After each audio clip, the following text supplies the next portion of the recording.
Hi guys, today welcome to you in my YouTube channel Mathematical and Technical Corner with Akshay.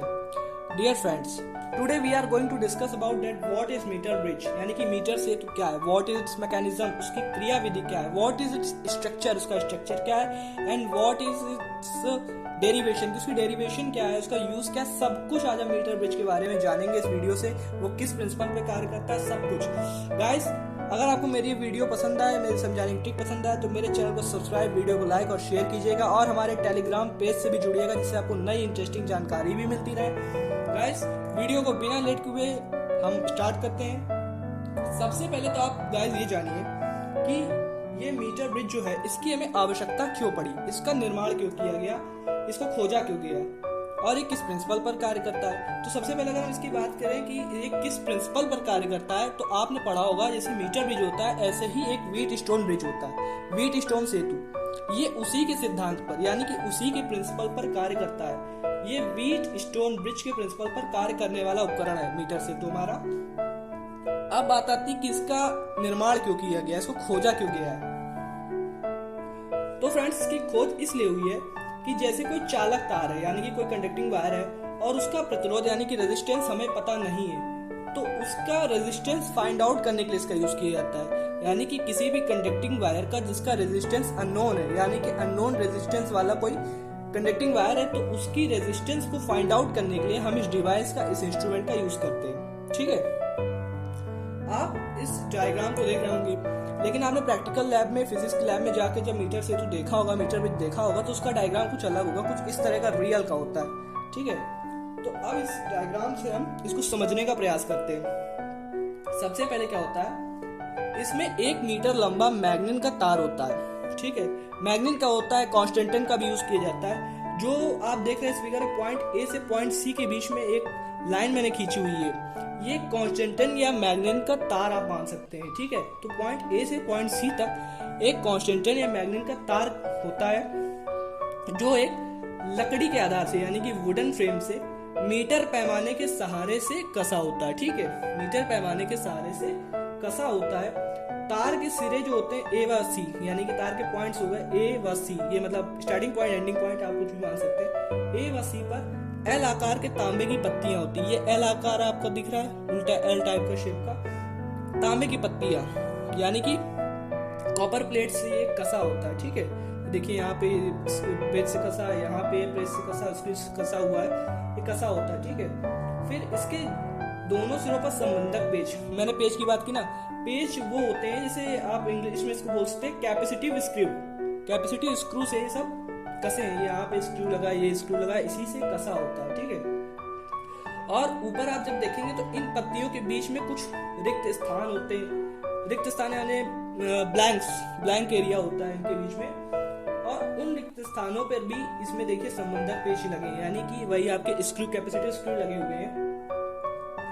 अब देखिए आप यहीं पर आपको समझना है इस चीज को, बीच वाले आप मान लीजिए ये भी पेज है और बीच वाला पेज है, इसमें ये डी, जिसको पॉइंट मान लिया डी। अब इस डी से हमने शंट युक्त यानी कि शंट युक्त धारा मापी यानी गैल्वेनोमीटर का यूज किया और उस गैल्वेनोमीटर को लाके सर्पी कुंजी द्वारा, यानी कि सर्पी कुंजी का मतलब आप इंग्लिश में बोल सकते हैं स्लाइडिंग जॉकी, स्लाइडिंग जॉकी से लाकर हमने एसी तार पर एक जगह इसको स्पर्श करा दिया।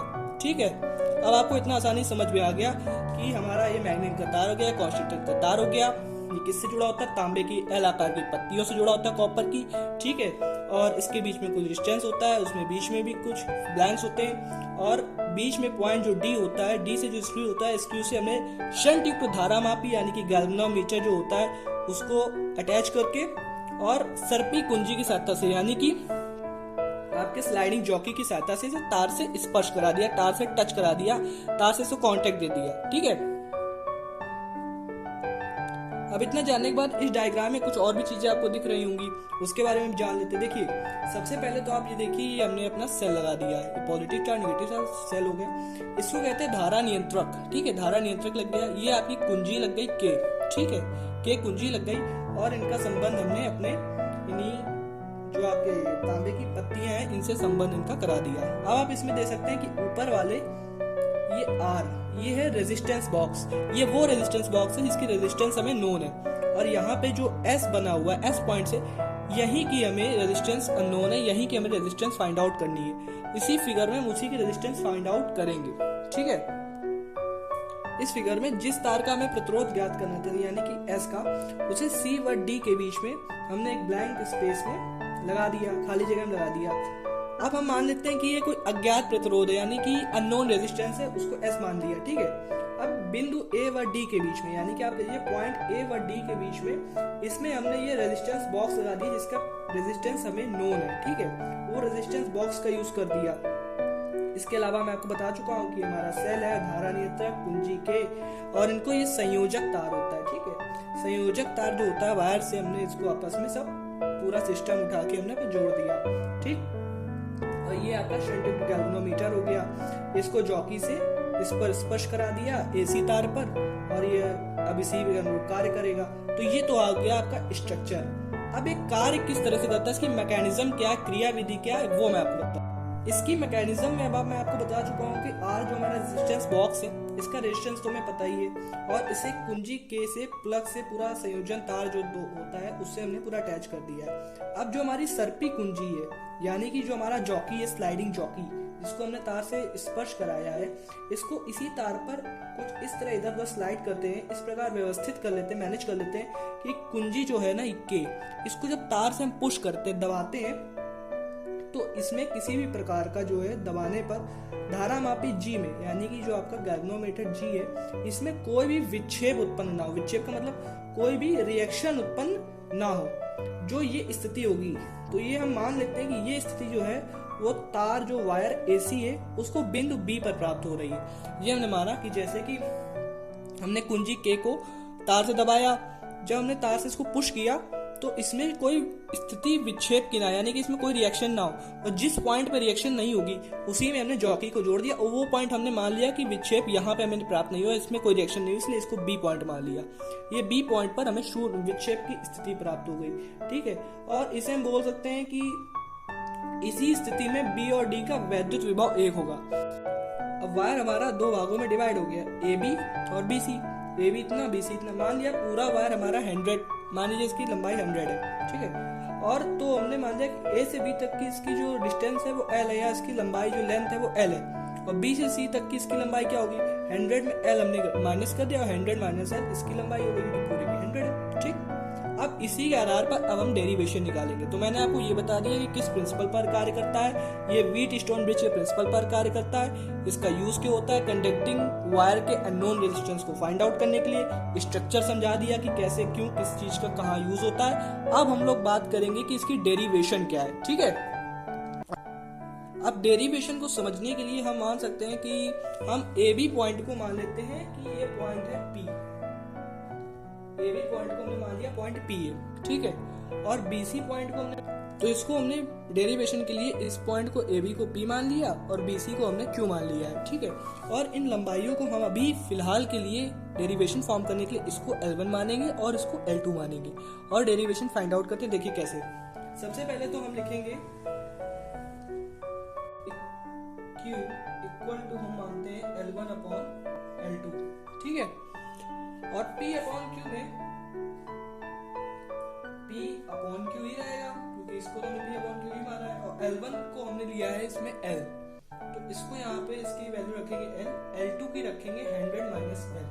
ओके, L2 की हमने वैल्यू रखी 100 माइनस L। अब इसको हम आगे यूज कैसे करेंगे, क्योंकि आपने पढ़ा होगा व्हीटस्टोन ब्रिज में P upon Q equal to R upon S होता है। ठीक है, तो उसमें आपने पढ़ा होगा P upon Q equal to R upon S। अच्छा, उसका यूज आपको बताता हूँ मैं कहाँ पे हुआ है। देखिए, A से D के बीच में ऐसा यार रेजिस्टेंस बॉक्स लगा दिया, C से D के बीच में S लगा दिया जिसका हमें प्रतिरोध ज्ञात करना। तो ये आप देखिए कि इसमें B जॉकी लगा, तो आप देखिए कि एक इसमें और इसमें शून्य विक्षेप की स्थिति है, उसमें गैल्वेनोमीटर लगा होता, तो सेम इसकी स्थिति व्हीटस्टोन ब्रिज से कुछ मिलती जुलती जा रही। इसलिए यहाँ पे व्हीटस्टोन ब्रिज के फॉर्मूले का यूज किया गया, क्योंकि व्हीटस्टोन ब्रिज जैसे ही कुछ बन रहा है, इसलिए इसका फॉर्मूला में बेस किया गया P upon Q equal to R upon S। ठीक, अब P upon Q equal to L upon 100 minus L होता है, उसको यहाँ पे हम फाइंड आउट मतलब रख, तो L upon 100 minus L equal to हो जाएगा R अपॉन S। अब इसी से हमारी डेरिवेशन सॉल्व होने जा रही है और लास्ट में बिल्कुल फॉर्मूला आ जाएगा। अब देखिए आप L upon 100 minus L equal to R upon, यहाँ पे हम लोग लिख भी सकते हैं through the by the Wheatstone सेतु, व्हीटस्टोन ब्रिज, मतलब व्हीटस्टोन सेतु के नियमानुसार, ठीक है। और यहाँ पे आपका फॉर्मूला मेंटेन हो रहा है S equal to 100 minus L into R, यानी कि R into 100 minus L upon में L, और यही आपकी होती है मीटर ब्रिज की डेरिवेशन, जिसको आप फाइंड आउट कर सकते हैं।